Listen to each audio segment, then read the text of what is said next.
Hi guys, ಎಲ್ಲರೂ ಹೇಗಿದ್ದೀರಾ? Welcome back to Meghana Gowda YouTube channel. ಸುಮಾರು ದಿನ ಆದಮೇಲೆ ನಿಮ್ಮ ಭೇಟಿ ಆಗ್ತಾಯಿದೆ. ಇಷ್ಟು ದಿನ ಸ್ವಲ್ಪ ಬ್ರೇಕ್ ತೊಗೊಬಿಟ್ಟಿದ್ದೆ, ಹಬ್ಬಗಳಿದ್ದಿದ್ದ ಕಾರಣ. ಇವತ್ತೊಂದು ಹೊಸ ರೆಸಿಪಿಯೊಂದಿಗೆ ಬಂದಿದ್ದೀನಿ. ಇವತ್ತು ಕಡಲೆ ಬುಗ್ರಿ ಮಾಡೋಣ ಅಂತ. ಗಣೇಶನ್ ತುಂಬ ಫೇವ್ರೇಟ್ ಆಗಿರೋ ಕಡಲೆ ಬುಗ್ರಿ.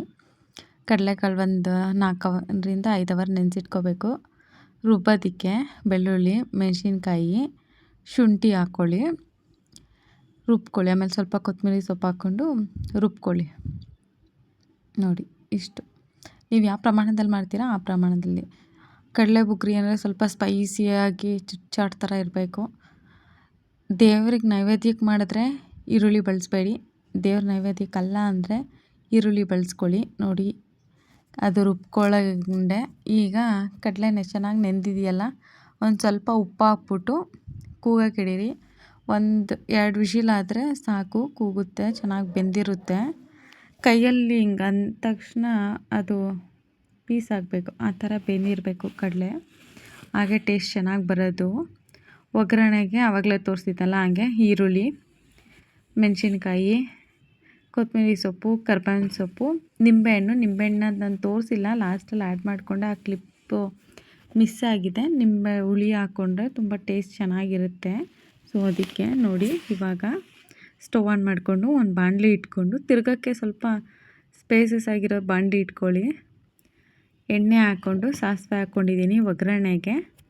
ಈಗ ಅಲ್ಲಿ ಇಟ್ಕೊಂಡಿರೋದನ್ನೆಲ್ಲ 1 by 1 ಹಾಕ್ಕೋಬೇಕು. ಕಾಯಿ ತುರಿ ಸ್ವಲ್ಪ ಹೆಚ್ಚಳ ಪ್ರಮಾಣದಲ್ಲೇ ಹಾಕ್ಕೊಳ್ಳಿ.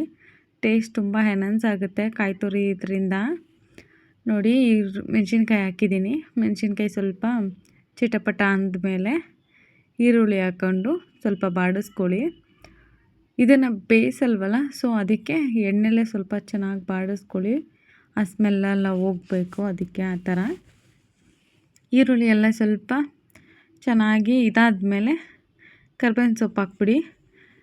ಕರ್ಬೇವಿನ ಸೊಪ್ಪು ಸ್ವಲ್ಪ ಕೊತ್ತಂಬರಿ ಸೊಪ್ಪು ಹಾಕಿ, ಆಮೇಲೆ ಲಾಸ್ಟಲ್ಲಿ ಸ್ವಲ್ಪ ಉದುರಿಸ್ಕೊಳ್ಳೋರಂತೆ ಕೊತ್ತಂಬರಿ ಸೊಪ್ಪು.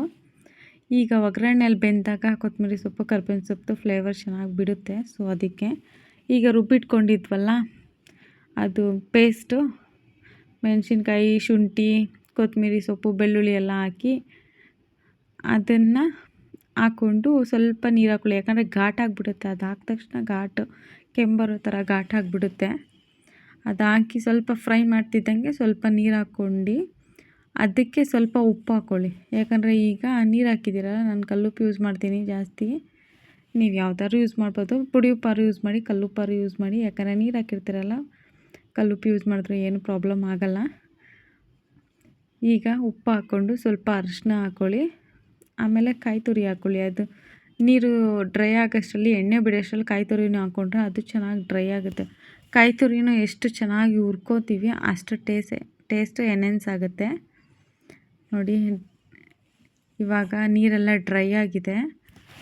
ನೀರೆಲ್ಲ ಫುಲ್ ಡ್ರೈ ಆದಮೇಲೆ ಆ ಕಡಲೆಕಾಳು ನಾವು ಬೇಯಿಸಿ ಇಟ್ಕೊಂಡಿದ್ದೀವಲ್ಲ ಅದನ್ನು ಸೋಸ್ಕೊಂಡು, ಬರೀ ಕಾಳು ಮಾತ್ರ, ನೀರು ಹಾಕ್ಕೋಬಾರ್ದು, ಬರೀ ಕಾಳು ಮಾತ್ರ ಹಾಕ್ಕೊಂಡು ಅದು ಮಿಕ್ಸ್ ಕೊಡಿ. ಒಳ್ಳೆ ಮಿಕ್ಸ್ ಕೊಡಿ. ನಾವು ಮಿಕ್ಸ್ ಕೊಡಬೇಕು. ಚೆನ್ನಾಗಿ ಮಿಕ್ಸ್ ಕೊಟ್ಟರೆ ಆ ಕಾಳು ಜೊತೆ ಎಲ್ಲ ಚೆನ್ನಾಗಿ ಹೊಂದ್ಕೊಳ್ಳುತ್ತೆ. ಸೊ ಒಳ್ಳೆ ಮಿಕ್ಸ್ ಕೊಟ್ಬಿಟ್ಟು ಒಂದು ಲೋ ಫ್ಲೇಮ್ ಮಾಡಿ ಸ್ವಲ್ಪ ಹೊತ್ತು ಮುಚ್ಚಿಟ್ಕೋಬೇಕು.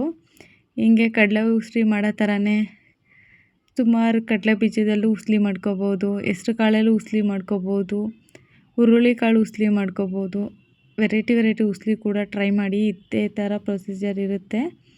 ನೋಡಿ, ಪ್ಲೇಟೆಲ್ಲ ಮುಚ್ಚಿಟ್ಟಾದಮೇಲೆ ಓಪನ್ ಮಾಡಿದ್ರೆ ಫ್ಲೇವರ್ ತುಂಬ ಚೆನ್ನಾಗಿ ಬರ್ತಾ ಇರುತ್ತೆ. ತಿನ್ನೋಕ್ಕೆ ಖಾರವಾಗಿ ಸಖತ್ತಾಗಿರುತ್ತೆ. ಇದಕ್ಕೆ ಸ್ವಲ್ಪ ನಿಂಬೆ ಹುಳಿ ಹಾಕ್ಕೋಬೇಕು. ನಾನು ಲೆಮನ್ ಜ್ಯೂಸನ್ನ ಹಾಕೋದನ್ನ ತೋರಿಸ್ತಿಲ್ಲ, ಮಿಸ್ ಮಾಡಿಬಿಟ್ಟಿದ್ದೀನಿ. Thank you for watching this video. Thank you so much.